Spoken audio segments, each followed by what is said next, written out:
Hi friends, welcome to Eesh trend. இந்த வீடியோவில் ரொம்ப ஹெல்த்தியான அதே சமயம் ரொம்ப ஈஸியாக செய்யக்கூடிய ப்ரோட்டீன் பால்.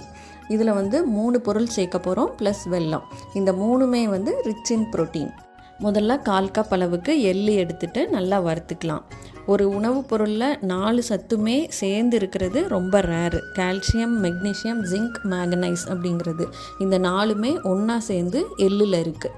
அதனால் நம்ம எலும்போட ஆரோக்கியத்துக்கு எள்ளு ரொம்ப ரொம்ப நல்லதுங்கிறாங்க. அதே சமயம் வெயிட் கெயினும் ஆகும். ஒரு நாளுக்கு 2 ஸ்பூன் போதுமான அளவு. இந்த அளவுக்கு படப்படன்னு பொரிஞ்சதுக்கப்புறமா ஒரு பவுலில் மாற்றி வச்சுக்கலாம்.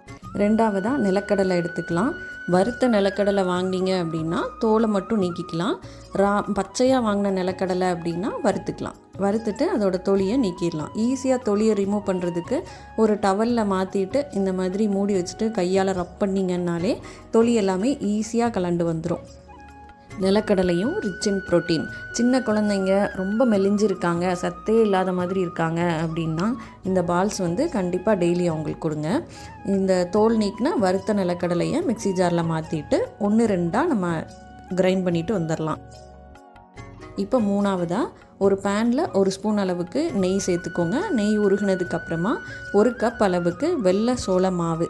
இது சூப்பர் மார்க்கெட்லேயே வெள்ளை சோள மாவு இருக்குது. அப்படி இல்லை அப்படின்னா சோளம் வாங்கிட்டு மிஷினில் கொடுத்து அரைச்சி வச்சுக்கோங்க.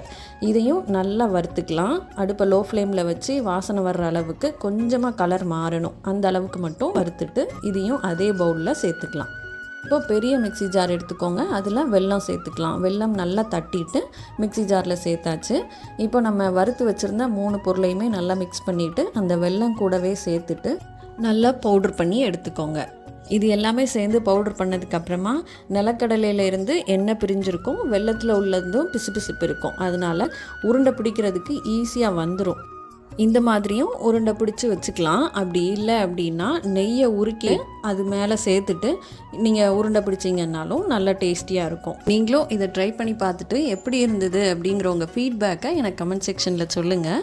இந்த வீடியோ உங்களுக்கு பிடிச்சிருந்தது அப்படின்னா கண்டிப்பாக நம்ம சேனலுக்கு சப்ஸ்கிரைப் பண்ணுங்கள். தேங்க்யூ.